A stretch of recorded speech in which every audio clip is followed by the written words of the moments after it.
63세의 한 어머니가 있었습니다. 딸을 위해 그리고 외손녀를 위해 수십 년간 피땀 흘려 모은 돈을 털어 세 채의 집을 장만했습니다. 아이가 장차 어느 학교에 가야 할지, 어느 동네에 살아야 안전할지까지 모든 것을 완벽하게 계획했습니다. 그녀는 감사를 바란 적이 없었습니다. 그저 이 가족 안에서 이방인 취급만 받지 않기를 바랐을 뿐입니다. 하지만 어느 날 술에 취한 사위가 그녀를 향해 고래고래 소리를 질렀습니다.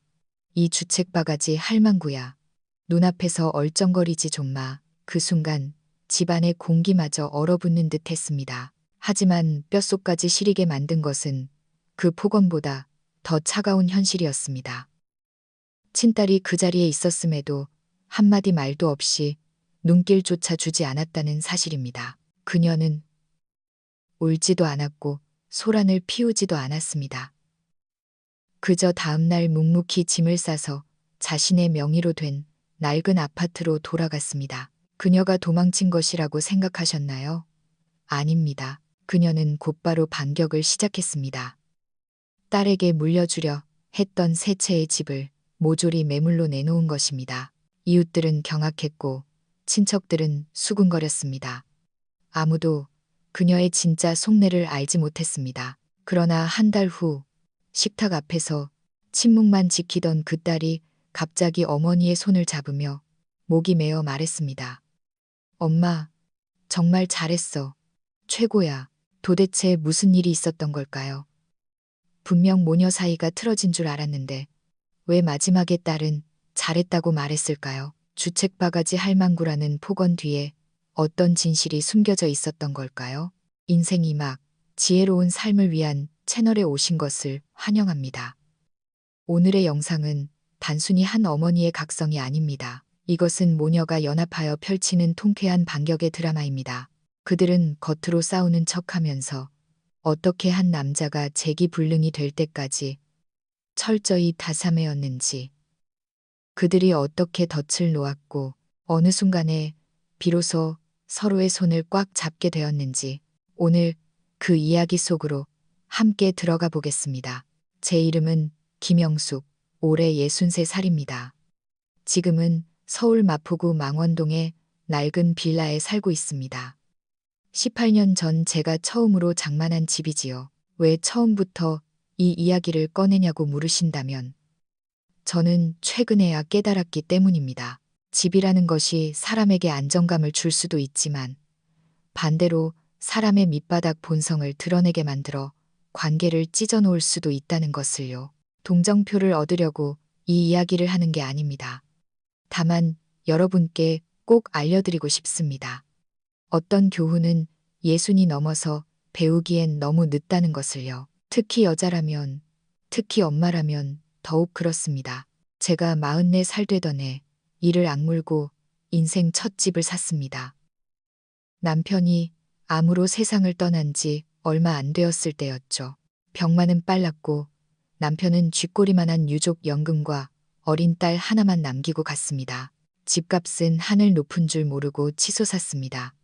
저는 은행원으로 일하면서 밤에는 식당 설거지 아르바이트를 뛰었고 주말에는 시장에서 채소를 팔았습니다. 여자는 스스로 서야 한다는 말을 신조처럼 여기며 죽기 살기로 버텼습니다. 친정에 손 벌리지 않았고 재혼은 꿈도 꾸지 않았습니다. 혹여나 내 딸이 남의 손에서 눈칫밥 먹을까봐 모든 것을 혼자 감당했습니다. 그의 딸 서연이는 막 초등학교에 입학했습니다. 아무리 힘들어도 딸만큼은 서울에서 학군 좋다는 곳에서 키우고 싶었습니다. 그래서 눈여겨본 곳이 마포구의 그 낡은 빌라였습니다. 1층이었고 평수는 11평 남짓, 엘리베이터도 없었죠. 위아래 층에는 은퇴한 선생님들과 공무원들이 살고 있었습니다. 매매가는 2억 5천만 원 정도, 제 수중에는 3천만 원이 전부였습니다. 은행에서는 제 나이가 많다며 대출 만기를 20년까지만 해주겠다고 하더군요. 계약하던 날 손이 덜덜 떨렸던 기억이 생생합니다. 그날 오후 서명을 마치고 등기소 앞에서 30분을 펑펑 울었습니다. 후회해서가 아닙니다.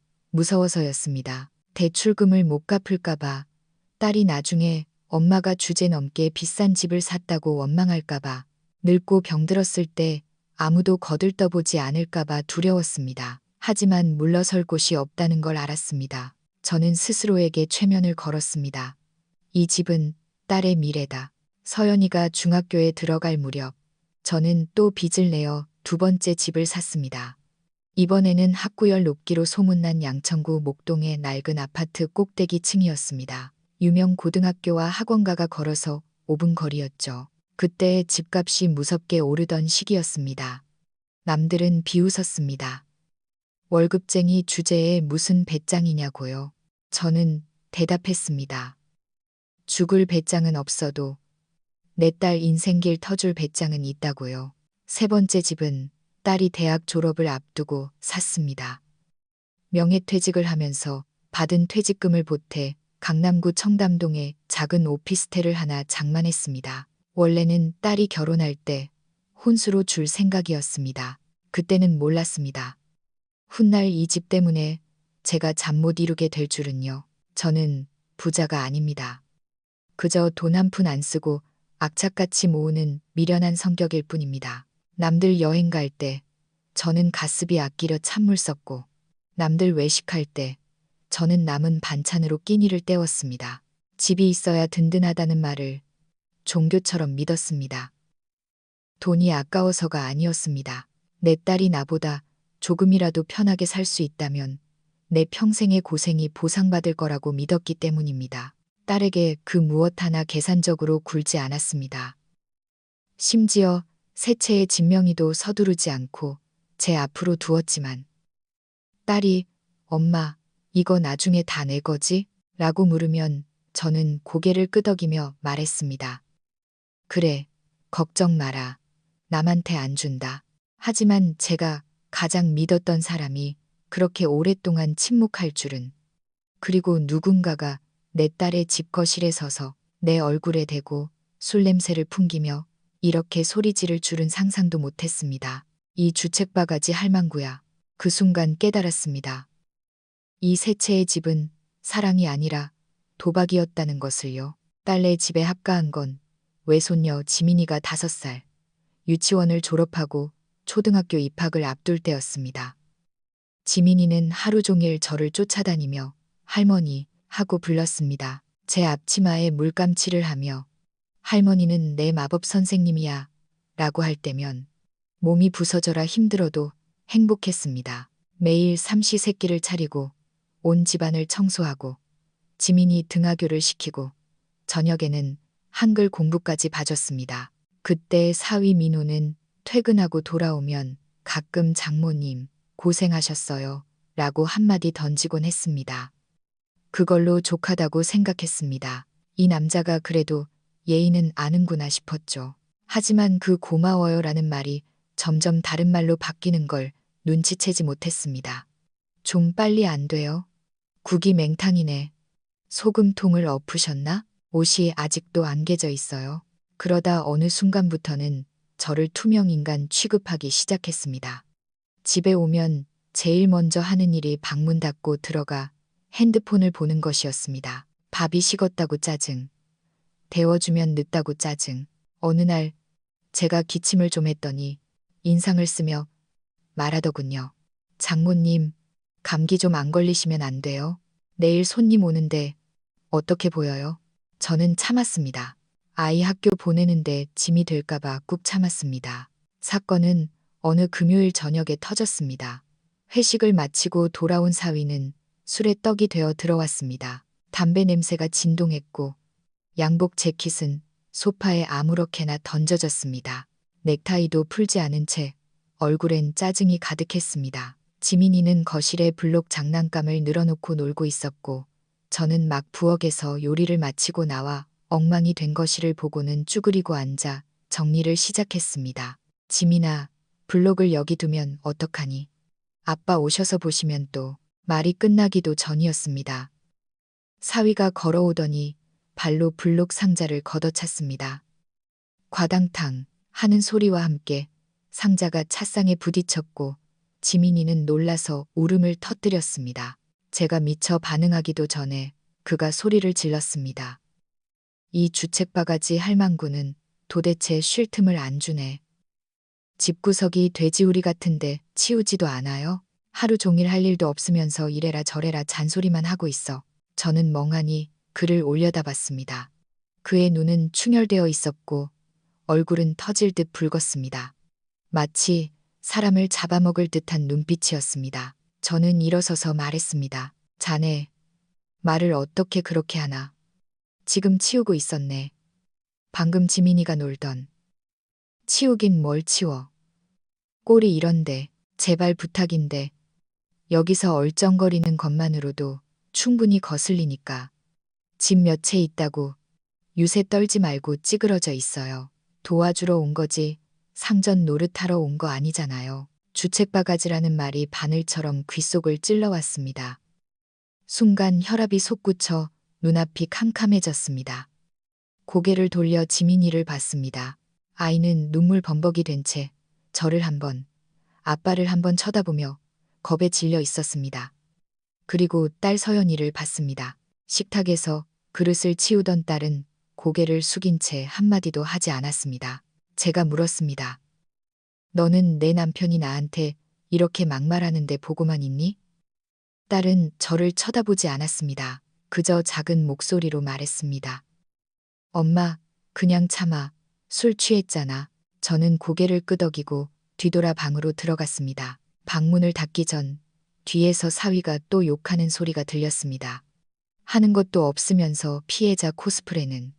늙으면 고집만 세져가지고. 그날 밤 저는 베란다에 앉아 모기향을 피우며 멍하니 있었습니다. 새벽에 지민이가 깨서 할머니를 찾았지만 대답하지 않았습니다. 저를 보면 아이가 아빠의 그 끔찍한 욕설을 떠올릴까봐 겁이 났습니다. 주책바가지 할망구. 딸네 집에서 밥하고 빨래하고 아이 키워주고 내 돈 쓰면서도 생색 한 번 못 냈습니다. 싸우면 아이가 슬퍼할까봐, 딸 입장이 난처해질까봐, 내가 말이 많아질까봐 두려웠습니다. 결국 그 두려움의 끝은 귀찮은 늙은이 취급이었습니다. 그 순간 깨달았습니다. 이 집은 내 집이 아니구나. 이 가정도 내 것이 아니구나. 심지어 내 이름도 내 존재도 그에겐 눈엣 가시일 뿐이구나. 그날 밤 이후 집안은 음소거 버튼을 누른 것처럼 조용해졌습니다. 아무도 그날 일을 입에 올리지 않았습니다. 지민이는 더 이상 동화책을 읽어달라고 조르지 않았고 서연이는 더욱 입을 닫았습니다. 사위 민호는 여전히 집에 오면 핸드폰만 보며 저를 가구 보듯 했습니다. 저녁을 차려주면 그들은 허겁지겁 먹었습니다. 밥 괜찮니? 라는 제 물음에 서연이는 고개만 끄덕이고는 그릇을 들고 부엌으로 사라졌습니다. 식사 시간 내내 딸은 제게 온전한 문장 하나 건네지 않았습니다. 식탁에 앉아 딸의 등을 보는데 마치 집이 아니라 어느 식당 구석 자리에 앉아 손님에게 잊혀진 종업원이 된 기분이었습니다. 그날 저녁 옆집 박 여사가 간장을 빌리러 왔습니다. 간장을 가지러 갔다가 사위와 마주쳤는데 그가 저를 힐끔 보더니 작게 중얼거렸습니다. 안색이 안 좋으시네. 또 동정심 유발하려고 그러시나. 저는 씁쓸하게 웃었습니다. 박 여사는 저를 보더니 목소리를 낮춰 말했습니다. 김 여사, 여자의 노후는 헌신으로 지키는 게 아니야. 집 문서가 누구 이름으로 되어 있느냐. 마음은 딱 그쪽으로 기우는 법이야. 무슨 말인지 알지? 그녀는 가면서 한마디 덧붙였습니다.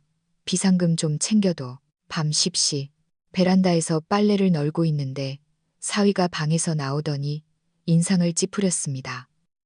장모님, 세탁기 소리 좀 어떻게 안 돼요? 온 건물이 다 울리네. 탈수할 때 원래 소리가 좀 나네. 금방 끌게. 그가 차갑게 대꾸했습니다. 바쁜 척 그만 좀 하세요. 그렇게 일하고 싶으면 절에 가서 마당이나 쓰시든가. 저는 순간 멍해졌습니다. 그는 말을 뱉고는 방문을 쾅 닫고 들어갔습니다. 손에 들고 있던 빨래 집게가 바닥으로 후두둑 떨어졌지만 죽지 않았습니다. 베란다 의자에 주저앉아 흔들리는 빨래들을 보며 머릿속이 하얘졌습니다. 내가 하는 모든 일이 그 사람 눈에는 척으로 보였구나. 손주 돌보는 건 효도받는 척, 밥하고 빨래하는 건 집주인 행세하는 척. 제 손을 내려다봤습니다. 주름지고 거친 손, 마디마디 굳은 살이 박인 손. 갑자기 헛웃음이 나왔습니다. 저는 핸드폰을 꺼내 주소록을 뒤져 전화번호 하나를 찾았습니다. 마포구 망원동의 그 낡은 빌라.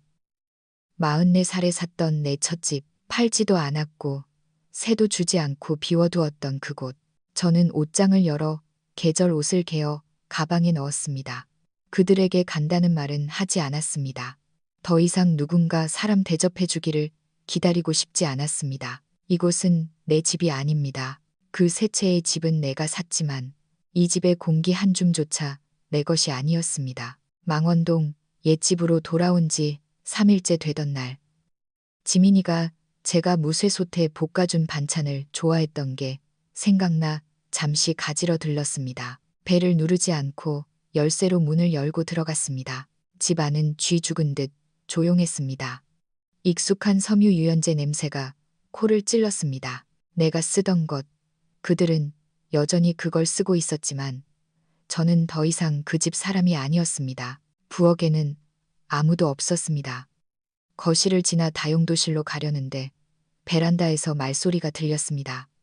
사위 민호의 목소리였습니다. 그리고 다른 남자, 아마 그의 친구인 듯 했습니다. 그들은 담배를 피우고 있었습니다. 진짜 나갔어. 그 냄새나는 망원동 집으로. 잘 됐지 뭐. 안 그래도 서연이가 중간에서 곤란해했는데 내 말은 이런 상황은 진작 정리했어야 해. 내가 원래 서연이한테 요양원으로 모시자고 했거든. 조용하고 케어도 잘해주는데 얼마나 좋아. 저는 벽 뒤에서 숨을 멈췄습니다. 온몸이 사슬에 묶인 듯 꼼짝할 수 없었습니다. 숨소리조차 들릴까봐 조심했습니다. 혼자 계시면 심심해서 하루 종일 잔소리만 늘어놓잖아. 내 뇌세포가 다 터질 지경이었다니까. 노인네들이 다 그렇지 뭐. 아냐, 달라. 우리 집에 얹혀 살면서 내 전기, 내 물 쓰면서 하루 종일 감시하고 참견하고. 내가 부탁했지 여왕님 모신 거 아니잖아. 심장 소리가 귀를 때렸습니다. 그 남자가 웃으며 말했습니다. 그러다 갑자기 등 돌리면 어떡하냐. 장모님 집이 세 채라며. 세 채면 뭐해. 어차피 다 우리한테 올 건데. 게다가 노인네들은 외로움을 제일 무서워해. 감기라도 걸리거나 넘어져서 뼈라도 부러져 봐. 제 발로 기어 들어와서 우리한테 빌걸? 와, 너 계산 빠르다. 뭘 몰라. 요즘 장모님은 그냥 인출기야. 돈 다 뽑고 나면 계좌관리 권한만 넘겨받으면 돼. 요양원 보내줘도 감지덕지해야지. 부엌 쪽으로 발자국 소리가 들렸습니다. 저는 화들짝 놀라 현관으로 뒷걸음질 쳤습니다. 도둑고양이처럼 살금살금 문을 열고 닫았습니다. 온몸이 얼음물에 빠진 듯 차가웠습니다. 솥은 가져오지 못했습니다. 손이 덜덜 떨렸습니다. 제가 산 그 집을 빠져나오는데 마치 도망자가 된 기분이었습니다. 햇살은 눈부셨지만 저는 늙고 초라했습니다. 망원동 집에 돌아와 식탁 의자에 한참을 앉아 있었습니다. 주전자 물이 다 증발해서 타버릴 때까지도 몰랐습니다. 그날 밤 저는 이 변호사에게 전화를 걸었습니다. 신탁을 설정하고 싶다고 했습니다. 부동산 명의는 여전히 내 것으로 하되 아무도 손대지 못하게. 그리고 거주권을 계약서에 명시해 달라고 했습니다. 누구에게 물려주든 내가 살아있는 한 커튼 한 장도 내 허락 없이 건드리지 못하게 말입니다. 전화기 너머에서 잠시 침묵이 흐르더니 그가 조용히 말했습니다. 드디어 결심하셨군요. 저는 대답하지 않았습니다. 제 마음속에서는 오직 한 문장만이 맴돌았습니다. 원래부터 나를 요양원에 보낼 생각이었구나. 내 밥 먹고 내 집에 살면서 나를 유통기한 지난 가구 취급을 했구나. 좋아. 그들이 계산기를 두드린다면 진짜 계산기가 누구 손에 있는지 보여주마. 그날 밤 전화를 끊고 빗소리를 들으며 새벽까지 앉아 있었습니다. 분노도 슬픔도 없었습니다. 오직 하나의 질문만이 머릿속을 맴돌았습니다. 지난 세월 내가 너무 바보 같았던 걸까? 생각하고 또 생각했습니다. 답은 아니오였습니다. 나는 바보가 아니었습니다. 그저 그들이 내가 누구인지 기억해 주리라 너무 믿었을 뿐입니다. 다음 날 아침 서류 봉투를 들고 지하철을 탔습니다. 이 변호사를 만나러 가는 길입니다. 그는 은퇴 전 제가 다니던 은행의 VIP 고객이었습니다. 말수는 적지만 일 처리는 칼같이 정확한 분이죠. 그가 저를 보더니 미간을 찌푸렸습니다. 김 여사, 드디어 오셨네요. 저는 고개를 끄덕였습니다. 네, 좀 늦었죠. 우리는 근처 카페에 앉았습니다. 서류 봉투를 열어 세 채의 등기권리증, 대출 상환 내역, 감정평가서를 테이블 위에 펼쳤습니다. 세 장 모두 소유자 이름은 김영숙이었습니다. 아직 전부 제 명의로 되어 있습니다. 제가 말하자 그가 고개를 끄덕였습니다. 다행입니다. 미리 증여하지 않은 게 신의 한 수였어요. 저는 아무 말도 하지 않았습니다. 사실 딸이 몇 년 전부터 엄마 명의 내 앞으로 해줘. 대출받기 편하게라고 졸랐었습니다. 저는 모르는 척 아직은 때가 아니다라고 미뤘었죠. 주려고 싫어서가 아니었습니다. 제 마음 한구석에 본능적인 방어선이 있었던 겁니다. 이 변호사가 서류를 훑어보더니 말했습니다. 세 채의 시장 가치를 합치면 약 18억에서 20억 정도 됩니다. 위치들이 다 좋아요. 건물은 낡았지만 학군지라 보전 가치가 높습니다. 제가 담담하게 대답했습니다. 그래서 탐을 냈나 봅니다. 그는 웃지 않고 계속 말을 이었습니다. 증여를 하더라도 효도 계약, 즉 부담부 증여를 추천합니다. 자녀에게 재산을 넘기더라도 부양 의무를 다하지 않거나 정서적 학대, 경제적 착취 등이 발생하면 증여를 취소하고 재산을 환수할 수 있는 조항을 넣는 겁니다. 제가 고개를 끄덕였습니다. 그거 하겠습니다. 두 번째는요. 거주권, 유치권 설정입니다. 명의가 누구로 바뀌든 여사님이 돌아가실 때까지 그 집에서 살 권리를 법적으로 보장받는 겁니다. 누구도 쫓아낼 수 없습니다. 그건 더 필요하네요. 제가 말했습니다. 세 번째는 처분 금지 가처분 신탁입니다. 특정 부동산은 특정 조건이 충족되기 전에는 절대 팔 수 없도록 묶어두는 겁니다. 예를 들어 외손녀가 성인이 되거나 본인이 사망하거나 영구적으로 행위 능력을 상실했을 때만 해제되도록요. 제 눈이 반짝였습니다. 그것도 좋네요. 그가 펜을 건넸습니다. 김 여사. 집 있는 여자가 먼저 서명을 마쳐야 나중에 길거리로 나앉는 서명을 안 하게 됩니다. 저는 펜을 잡고 제 이름을 썼습니다. 한 획, 한 획, 천천히, 하지만 단단하게 서명을 마치고 제가 한마디 했습니다. 그 말을 들은 이 변호사는 한참 동안 침묵했습니다. 그들은 이 집 세 채가 하늘에서 뚝 떨어진 줄 압니다. 아니에요. 이 집들은 제 목숨과 맞바꾼 겁니다. 야간 아르바이트하고 돈 세다가 손이 베이고 계단에서 굴러 떨어지고 은행 창구에서 진상 고객에게 모욕당하고 눈물 삼키고 도시락 안 먹고 맹물 마시며 모은 계약금입니다. 저는 착한 게 아니라 독한 겁니다. 단지 그 도끼를 그들을 위해 썼을 뿐이죠. 이제 다시 거두어드리려는 겁니다. 다른 이유 없어요. 그저 발 뻗고 자고 싶어서입니다. 일주일 뒤 저는 딸네 집으로 갔습니다. 잘못을 빌려 간 것도 고개를 숙이러 간 것도 아닙니다. 선전포고를 하러 간 것입니다. 저녁 식사로 평소처럼 반찬 3가지에 국을 끓였습니다.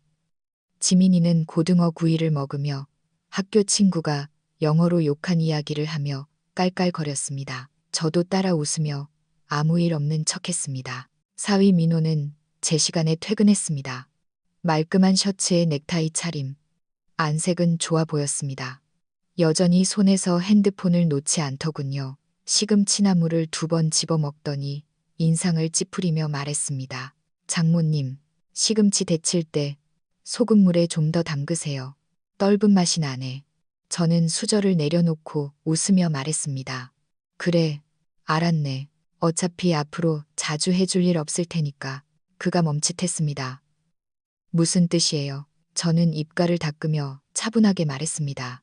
이번 주부터 망원동 집 내놓으려고 한다. 강남 오피스텔도 팔 생각이고 목동 아파트도 슬슬 정리할까 해. 마침 요즘 재개발 이야기 때문에 시세가 좋게 나온다더구나. 집 세 채를 다 파신다고요? 그의 눈꺼풀이 파르르 떨렸습니다. 젓가락을 떨어뜨릴 뻔했습니다. 그래. 제가 밥그릇을 가볍게 내려놓았습니다. 늙은이 수중에 현금이 좀 있어야겠더라. 30년 밥순이 노릇했으니 이제 나도 좀 쉬어야지. 식탁이 얼어붙은 듯 조용해졌습니다. TV 뉴스 소리마저 갑자기 시끄럽게 느껴졌습니다. 민호가 천천히 젓가락을 내려놓으며 억지 웃음을 지었습니다. 장모님, 혹시 누가 부동산 투자하라고 꼬드겼어요? 그런 거 함부로 하시면 안 돼요. 아니, 제가 더 옅게 웃었습니다. 투자 안 한다. 내 돈 내가 거두는 거야. 이제부터는 감사할 줄 아는 사람한테만 쓰려고. 그의 표정이 1초간 굳어지더니 태연한 척 목소리를 가다듬으려 애썼습니다. 갑자기 집을 처분하신다니 어디 편찮으신 건 아니죠. 아프시면 병원비는 저랑 서연이가 낼게요. 정말 이렇게 충동적으로 하실 필요 없어요. 안 아프고 충동적인 것도 아니네. 제가 말했습니다. 그저 늙어서 나를 꼴보기 싫어하는 사람들 틈에 살기 싫어서 그런다네. 그의 목소리가 낮게 깔렸습니다. 장모님, 뭔가 오해하신 모양인데 저희가 언제 장모님을 싫어했다고 그래요? 없다고. 내 눈앞에서 주책바가지라고 욕하고 얼쩡거리지 말라고 하고 세탁기 소리 시끄럽다고 하고 내가 해준 밥이 돼지밥 같다고 툴툴대던 건 그게 자네식의 예의인가? 그가 말문이 막힌 듯 입을 벙긋거렸습니다. 그때 서연이가 불쑥 끼어들었습니다. 엄마, 그날은 우리가 좀 예민했어. 알잖아. 그 이 술 마신 거. 술 마시면 그럴 수도 있지. 꼭 그렇게 꼬투리를 잡아야겠어? 저는 물러서지 않고 딸을 똑바로 쳐다봤습니다. 너 그날 나를 위해 한마디도 안 한 이유가 너도 내가 꼴 보기 싫어서였니? 딸은 고개를 숙이고 아무 말도 하지 않았습니다. 사위가 식탁을 쾅 치며 일어났습니다. 지금 태도가 뭡니까? 우리가 뼈 빠지게 고생해서 이 가정 지키는데 며칠 나가 살다 오더니 이제 재산 정리하겠다고 협박하는 거예요? 협박? 제가 코웃음을 쳤습니다. 난 자네 사업 파트너가 아닐세. 집주인이지. 세 채 다 내 이름으로 되어 있어. 등기부 등본이라도 떼어다가 주소를 읊어줄까? 장모님, 이건 너무 하시잖아요. 그가 핏대를 세웠습니다. 지민이 나중에 중학교 가야 하고 강남 오피스텔은 나중에 유학 자금으로 쓸 건데 지금 파시면 아이 앞길 막는 겁니다. 저는 차갑게 응수했습니다. 지민이는 내 손녀지. 자네 도박 자금이 아니야. 자식 앞길은 부모인 너희가 능력으로 열어주는 거지. 내 노후 자금 털어서 여는 게 아니다. 내 패 보일 때까지 기다리지 마라. 민호의 얼굴이 순식간에 일그러졌습니다. 분노를 참지 못하는 표정이었습니다. 지민이는 무슨 죄입니까? 이제 겨우 7살인데 나중에 좋은 학교도 못 가게 지켜보시겠다는 겁니까? 당연히 생각해봤지. 제가 또박또박 말했습니다. 하지만 이것도 생각해봤네. 내가 어느 날 길바닥에 쓰러졌을 때 전화 한 통 받기 귀찮아할 사람이 누구일지. 그는 할 말을 잃었습니다.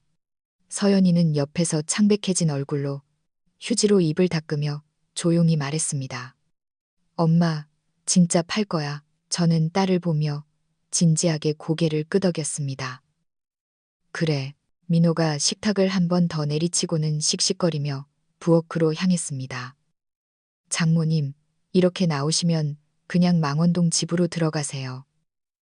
자선사업가인 척하지 마시고 집 팔 거면 아예 우리 집에도 오지 마쇼. 그가 냉장고 문을 거칠게 열었다 닫으며 쾅 소리를 냈습니다. 저는 그의 등을 보며 말했습니다.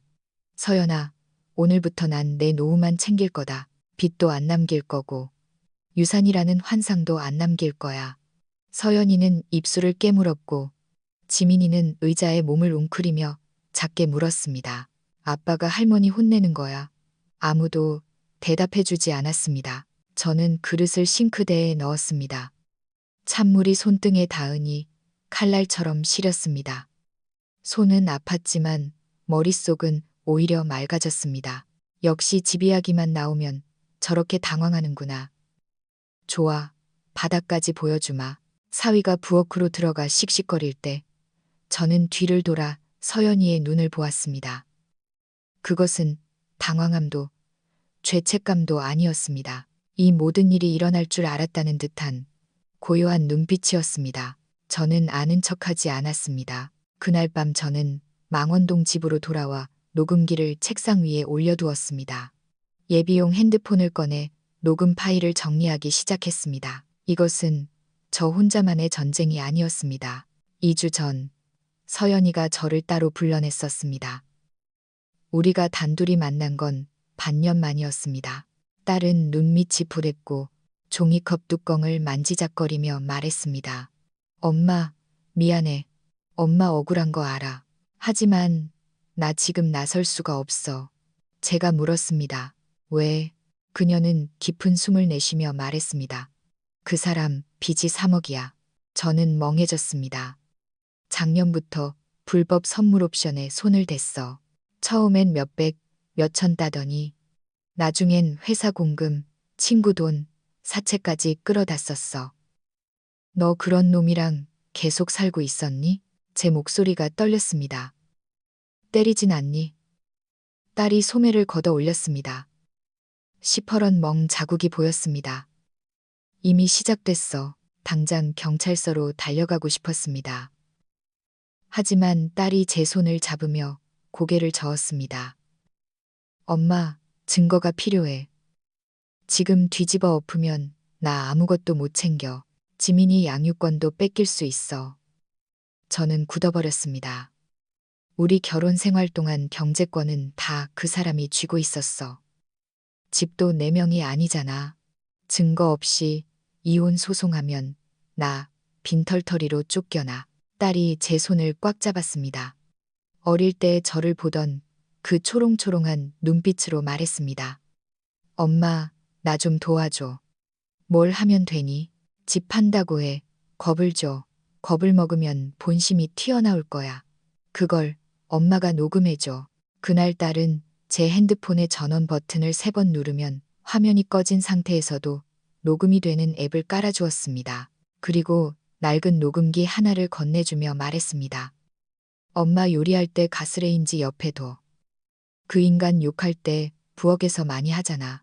이걸로 뭘 하려고. 딸이 씁쓸하게 웃었습니다. 아무것도 못 가져가게 할 거야. 그날부터 우리 모녀는 매일 연기를 했습니다. 저는 억울한 척, 반격할 힘이 없는 척, 다시 기어 들어가려는 척 했습니다. 딸은 침묵하는 척, 무능한 척, 순종하는 척 했습니다. 우리는 어둠 속에서 손잡은 동맹군처럼 모든 것을 통제한다고 믿는 그 남자에게 조금씩 불을 지르기 시작했습니다. 오늘 저녁 식탁에서의 소동은 우리가 2주 동안 준비한 덫이었고 드디어 놈의 본심을 끄집어냈습니다. 저는 녹음기를 켰습니다. 그의 목소리가 흘러나왔습니다. 이 늙은이가 집 세 채 가지고 무슨 신주단지 모시듯 하는데 진짜 판다고 하면 내가 부엌이라도 때려 부술 거야. 또 다른 파일, 집 판다고 설치게 놔둬봐. 내가 신문에다 치매 노인이라고 광고 낼 거니까. 마지막 파일은 압권이었습니다. 늙은 여자는 돈줄을 죄어야 말을 들어. 안 그러면 절대 안 놔. 어차피 난 이혼 안 해. 늙어서 죽으면 그 집 다 우리 거잖아. 저는 녹음 파일을 날짜별, 내용별로 정리했습니다. 핸드폰 클라우드에도 백업해 두었습니다. 세상에 태어날 때부터 독한 사람은 없습니다. 다만 벼랑 끝에 몰리면 독해질 수밖에 없는 법입니다. 서연이에게 문자가 왔습니다. 엄마, 자료 준비되면 같이 그물 걷자. 제가 답장을 보냈습니다. 준비되면 내가 신호 보내마. 강남 테헤란로의 부동산 중개사무소. 아침 9시 정각. 제가 첫 손님으로 들어갔습니다. 어서 오세요. 김영숙 고객님. 앉으시죠. 직원이 친절하게 물을 내왔습니다. 저는 세 채의 집 서류 사본을 테이블 위에 가지런히 펼쳤습니다. 망원동 빌라, 청담동 오피스텔, 목동 아파트. 이것들 매물로 내놓으려고요. 절차랑 시세 좀 듣고 싶습니다. 제 목소리는 크지 않았지만 단호했습니다. 직원은 고개를 끄덕이며 메모를 시작했습니다. 워낙 좋은 물건들이라 금방 나갈 겁니다. 말이 끝나기가 무섭게 사무실 문이 쾅 열렸습니다. 당신 미쳤어? 고개를 돌리기도 전에 민호의 목소리가 들렸습니다. 그는 씩씩거리며 달려와 테이블 위에 서류를 쓸어버렸습니다. 우리 허락도 없이 집을 팔러 와. 저는 앉은 채로 꼼짝도 하지 않고 얼굴이 붉게 달아올라 입가를 떠는 그를 쳐다봤습니다. 며칠 전엔 들어와 살겠다더니 뒤로는 집 팔 궁리나 하고 있어. 사람이 어떻게 이렇게 기본이 안 됐어? 저는 바닥에 떨어진 서류를 천천히 주워 다시 정리했습니다. 난 자네 사람이 아니네. 내 집 파는데 자네 허락은 필요 없어. 그가 말문이 막힌 듯 씩씩거렸습니다. 직원들은 딴청을 피우며 눈치를 살폈고 다른 손님들은 수군거렸습니다. 분위기가 험악해졌습니다. 장모님, 그 집들은 우리 미래 계획에 다 포함된 거라고요. 지민이 학원비, 유학비, 나중에 결혼 자금까지. 그건 아이 미래를 끊어놓는 짓입니다. 저는 그를 쌀쌀맞게 쳐다봤습니다. 지민이는 내 손녀지. 자네 도박 빚 갚는 도구가 아니야. 무슨 소리야. 그가 고함을 질렀습니다. 사무실이 쩌렁쩌렁 울렸습니다. 지금 꼴을 좀 보세요. 남의 집에 얹혀 살면서 상전 노릇하더니. 저는 자리에서 일어났습니다. 눈 하나 깜짝하지 않았습니다. 남의 집, 난 집주인이야. 세 채 다 내 이름이고 자네가 사는 그 집 전세 보증금도 내가 내줬어. 여기 계약서 사본도 가져왔는데 보여줄까? 그의 얼굴이 경련을 일으키더니 손을 들어 올렸습니다. 때릴 기세였지만 허공에서 멈췄습니다. 김영숙 씨, 당장 우리 집에서 나가. 그가 침을 튀기며 소리쳤습니다. 사무실이 정적에 휩싸였습니다. 저는 가방에서 녹음기를 꺼냈습니다. 스위치를 켜고 테이블 위에 올렸습니다. 그래, 다시 한번 말해봐. 나가라고? 민호가 주춤하며 경계하는 눈빛을 보였습니다. 재생 버튼을 눌렀습니다. 그 노인네 죽으면 어차피 집 다 우리 거 되는 거 아냐. 한 2년만 더 버티다 요양원에 처박아 버리면 돼. 치매라고 하고 주민등록 옮겨버리면 지가 어쩔 거야? 그의 목소리가 사무실에 울려 퍼졌습니다. 그는 할 말을 잃고 사색이 되었습니다. 제가 입을 열려는데 문 쪽에서 목소리가 들렸습니다. 그만해. 뒤를 돌아보니 서연이었습니다. 회색 정장 차림에 냉정한 눈빛으로 사무실 안으로 걸어 들어왔습니다. 강민호, 그 녹음 나도 가지고 있어. 그녀는 다가와 노란 서류 봉투를 테이블에 던졌습니다. 그리고 당신 차명 계좌 내역, 작년 11월에 내 신분증 도용해서 대출받은 거 다 찾았어. 그가 충격받은 표정으로 딸을 쳐다봤습니다. 너 계속 연기한 거야? 딸이 제 옆에 서서 또박또박 말했습니다. 연기가 아니라 네가 바닥을 보일 때까지 기다린 거야. 엄마가 집 나간 게 져서 그런 줄 알아. 아니, 네가 더 막말하게 만들어서 증거 잡으려고 그런 거야. 민호의 입술이 파르르 떨렸고 시선이 흔들렸습니다. 우리 엄마 보고 나가라고 했지. 서연이가 차갑게 말했습니다. 좋아. 오늘부터 이 새 집, 넌 쳐다도 못 봐. 제가 일어서서 녹음기를 가방에 넣으며 뒤도 안 돌아보고 말했습니다. 앞으로 자네가 사는 그 집, 전기 1kW, 물 한 방울까지 다 청구할 걸세. 그가 봉투를 뺏으려 달려들자 서연이가 저를 막아섰습니다. 엄마 몸에 손대면 바로 경찰 부를 거야.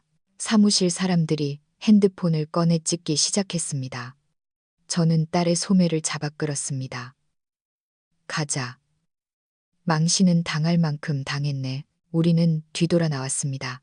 민호의 욕설이 등 뒤에서 들렸지만 마치 멀어져가는 쓰레기 수거차의 소음처럼 아무렇지 않았습니다. 부동산 사무소를 나오자 햇살이 칼날처럼 눈부셨습니다. 서연이가 양산을 펴서 저를 그늘로 가려주었습니다.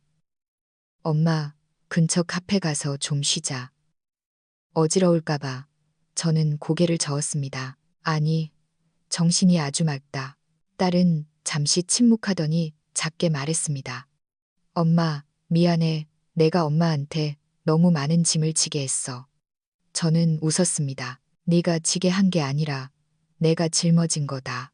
우리는 지하철역 옆 카페에 앉았습니다. 저는 홍차를, 딸은 아이스 아메리카노를 시켰습니다. 딸은 고개를 숙인 채 빨대로 얼음을 저었습니다. 아까 그 서류 언제 준비했니? 제가 물었습니다. 지난주, 딸이 대답했습니다. 엄마가 소개해준 이 변호사님 찾아갔었어. 변호사님이 그러시더라. 어머니가 이미 다 준비해 두셨다고. 그냥 터뜨리지 않았을 뿐이라고. 저는 그 말을 듣고 미소 지었습니다. 엄마, 딸이 갑자기 제 손을 잡았습니다. 손가락이 찼습니다. 엄마가 옳았어. 제가 딸을 쳐다봤습니다. 넌 그 녀석이 미쳐 날뛸 거, 막말할 거 다 알고 있었지. 그런데도 날 다시 그 집으로 보낸 거야. 나를 위해서. 맞지? 딸은 긍정도 부정도 하지 않았습니다. 눈시울이 붉어졌습니다. 엄마가 버티고 있는 거 알았어. 이 가정 지키려고. 그 사람 모욕 참아내고. 내 침묵까지 참아낸 거 다 알아. 서연아. 제가 딸을 불렀습니다. 넌 그놈이 빚지고 널 때리는 거 알면서도 지민이 때문에 신고 안 한 거잖아. 나도 알아. 나도 예전에 그랬으니까 너도 너무 오래 참았어. 딸이 입술을 깨물었습니다. 이젠 내가 할게. 저는 잠시 딸을 바라보다가 다른 손으로 딸의 손을 덮었습니다. 이제 알겠지. 왜 내가 진명이를 죽어도 안 넘겨줬는지. 웃으며 말했습니다. 내 아빠도 옛날에 사랑한다면서 내 명의로 해달라고 했어. 해주면 2년도 안 돼서 담보 잡히고 주식으로 날리고 집 경매 넘어갈 뻔한 게 한두 번이 아니었다. 내가 기회를 안 준 게 아니라 당하다 보니 배운 거야. 딸이 고개를 끄덕였습니다. 나도 엄마한테 배울게. 차는 식었고 쓴맛이 딱 좋았습니다. 창밖을 지나가는 사람들을 보며 제가 말했습니다. 엄마 가방끈 짧고 금은 보화 하나 없지만 죽어도 안 내놓는 3가지가 있다. 인감도장, 집문서, 그리고 내 주민등록증. 너도 기억해라. 딸의 눈이 반짝였습니다. 마치 어릴 적 처음 신발끈 묶는 법을 배웠을 때처럼 신뢰와 존경이 담긴 눈빛이었습니다. 응, 기억할게. 저는 고개를 끄덕였습니다. 그리고 미안하단 말 그만해라. 앞으로 어떻게 잘 살 건지나 궁리하자. 저는 서연이에게 편지 한 통을 썼습니다. 붙이지 않고 직접 손에 쥐어주었습니다. 우리는 망원동 옛집에서 만났습니다. 이곳은 서연이가 중학생 때 우리 세 식구가 방 하나에서 부대끼며 살았던 곳입니다.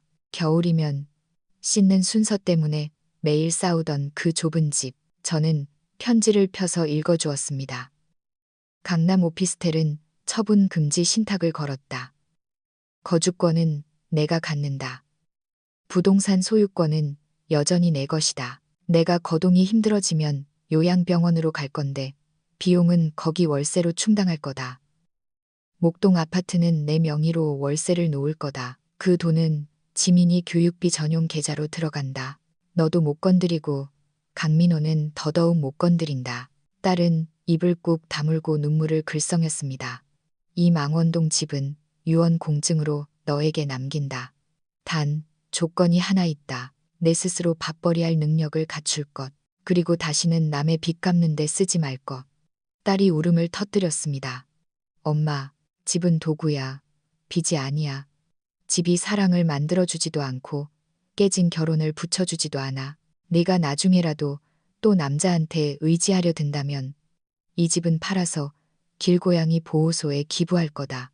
딸이 코를 훌쩍였습니다. 엄마 너무 독해. 독한 게 아니라 셈을 배운 거야. 저는 일어나서 편지를 건넸습니다. 변호사 사무실 가서 공증받아라. 나중에 누가 이 집이 부부 공동 재산이라고 우기면 이 편지로 뺨을 때려줘라. 딸이 저를 진지하게 바라봤습니다. 엄마, 나 지난 1년 동안 돈 한 푼 못 벌었지만 하나 깨달은 게 있어. 그녀가 코를 훌쩍이며 말했습니다. 여자가 자기 집 열쇠가 없으면 영원히 문 밖에서 서성여야 한다는 거. 저는 고개를 끄덕였습니다. 네가 평생 배워야 할 건 남자를 사랑하는 법이 아니라 내 자신이라는 집의 열쇠를 지키는 법이야. 딸이 나가면서 뒤를 돌아봤습니다. 엄마, 나 자주 와도 돼? 오려무나. 단, 그놈은 데려오지 마라. 딸이 웃었습니다. 그 사람 변호사한테 보냈어.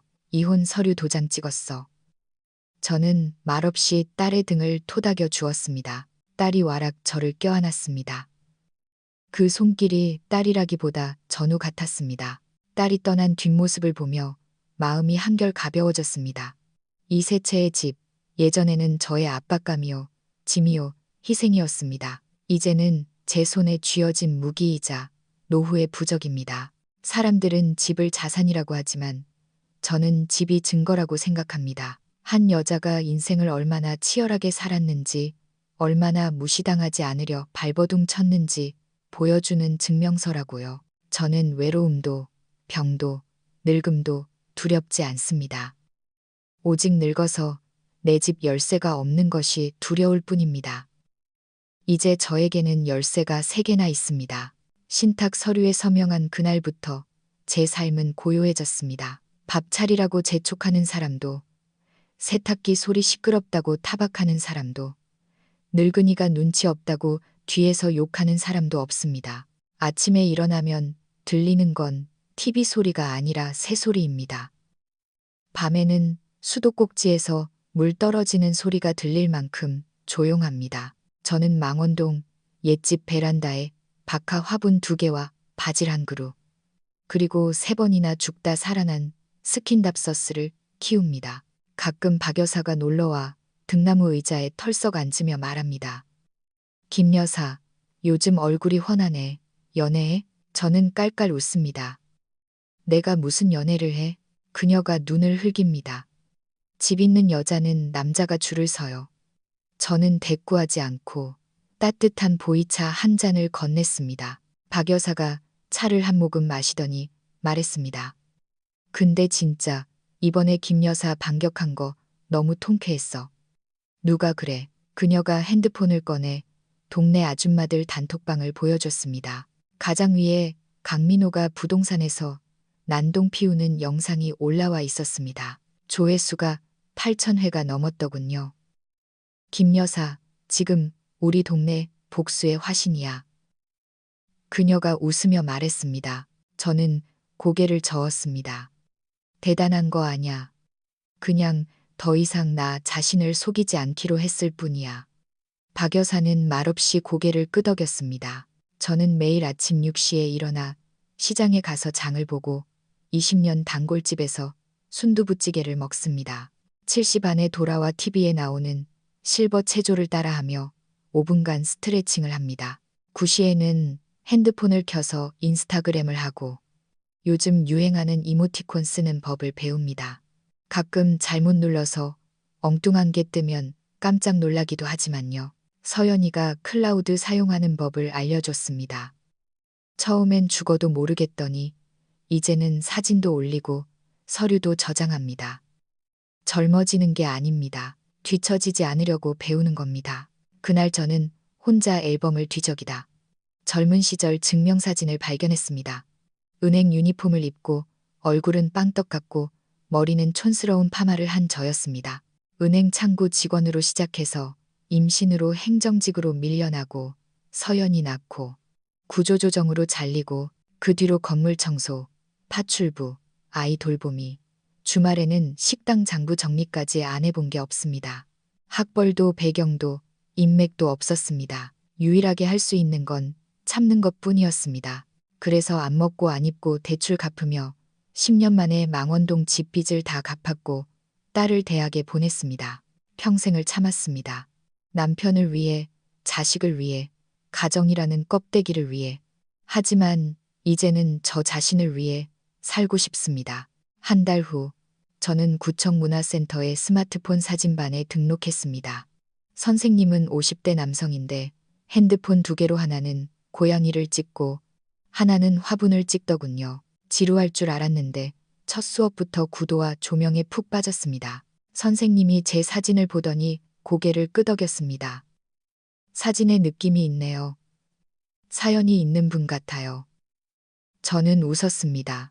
선생님, 사연이 저를 키웠죠. 저는 집 앞 가로수를 찍었습니다. 매일 오후 5시가 되면 햇살이 오른쪽에서 비스듬히 들어와 나뭇잎이 유리처럼 투명하게 빛납니다. 색 보정도 배우고 필터도 넣어봤습니다. 처음 인스타그램에 올렸을 때 지민이가 댓글을 달았습니다. 할머니 짱 멋져. 그 6글자를 보고 가슴이 뜨거워졌습니다. 서연이는 매주 한 번씩 와서 같이 장을 보거나 드라마를 봅니다. 한 번은 저를 보며 말했습니다. 엄마, 난 예전에 엄마가 되게 기센 사람인 줄 알았어. 이제 알겠어. 엄마는 쓴맛을 아주 깊이 숨기고 있었던 거라는 걸. 제가 말했습니다. 엄마는 센 게 아냐. 무서워서 그랬지. 뭐가? 내가 단단하지 않으면 누가 와서 툭 칠까봐. 내가 쓰러지면 아무도 안 일으켜줄까봐. 딸은 말없이 제 손을 잡았습니다. 혼자 사는 게 외롭다고 생각하지 않습니다. 외로움은 말할 사람이 없는 게 아니라 내가 말할 때 아무도 들어주지 않는 것입니다. 지금은 제가 무슨 말을 해도 들어주는 사람이 있습니다. 친구 박 여사, 사진 선생님 황씨, 내 1호 팬 지민이, 그리고 더 이상 남자 뒤에 숨어 울지 않는 내 딸 서연이. 그녀는 이제 저의 동맹군입니다. 집은 아직 팔지 않았습니다. 급할 것 없으니까요. 저는 서류를 클라우드에 저장하고 주기적으로 전자서명으로 변호사에게 회신을 보냅니다. 어느 집에 누가 언제까지 살 수 있는지, 임대차 계약은 어떻게 되어 있는지 아주 명확하게요. 김 여사, 너무 깐깐한 거 아냐? 어느 날 박 여사가 물었습니다. 누굴 그렇게 못 믿어서 그래? 제가 한마디 했습니다. 또다시 사람을 잘못 믿게 될까봐 그러지. 어느 날 해질녘 베란다에서 차를 마시고 있는데 옆집에 새로 이사온 젊은 부부가 지나가다 저를 보고 말했습니다. 어머님, 베란다 너무 예쁘게 꾸미셨네요. 핀터레스트 사진 같아요. 제가 웃으며 고마워요 라고 했습니다. 새댁이 물었습니다. 어머님 혹시 선생님이세요? 되게 지적인 분위기가 나세요. 선생님은 아니에요. 잠시 생각하다가 덧붙였습니다. 하지만 나 자신에게는 많은 걸 가르쳤죠. 일상은 계속됩니다. 핸드폰은 계속 업데이트되고 햇살은 여전히 오후 오시면 나무 사이를 뚫고 들어옵니다. 가끔 스스로에게 묻습니다. 아직도 늙는 게 무섭니? 대답은 아니오입니다. 저는 이제 누군가를 위해 억지로 버티는 사람이 아닙니다. 지금 제 손에 쥔 열쇠는 누가 들어오나 기다리는 용도가 아니라 누구를 문 밖에 세워둘지 결정하는 용도니까요. 여러분은 김영숙 씨의 대처를 어떻게 보셨나요? 사위의 폭언과 딸의 침묵 앞에서 그녀는 무작정 참거나 울지 않았습니다. 대신 냉정과 지혜로 주도권을 되찾아왔습니다. 많은 중년 여성들이 손에 자원을 쥐고 있으면서도 정 때문에, 습관 때문에, 혹은 체면 때문에 자꾸 양보하다가 결국 자기 인생에서 쫓겨나곤 합니다. 그녀의 결정은 겉보기엔 매정해 보이지만 그 뒤에는 수십 년간의 인내와 서름, 그리고 깨달음이 숨어 있습니다. 그녀는 태생부터 강한 사람이 아니었습니다. 세상이 그녀를 강하게 만든 것이죠. 현실에서도 김영숙 씨 같은 분들을 본 적이 있으신가요? 묵묵히 가정을 지켰지만 나이 들어 짐짝 취급받는 분들 말입니다. 만약 여러분이라면 어떻게 하시겠습니까? 재산을 미리 자식에게 물려줘야 할까요? 아니면 그녀처럼 끝까지 히든카드를 쥐고 있어야 할까요? 여러분의 생각을 댓글로 남겨주세요. 여러분의 목소리가 누군가에게는 큰 힘이 될 수 있습니다. 이 이야기가 의미 있다고 생각하시면 구독과 좋아요 눌러주시고 주변의 소중한 분들에게 공유해주세요. 여러분의 댓글과 공유가 냉혹한 현실에 대한 가장 따뜻한 응답이 됩니다.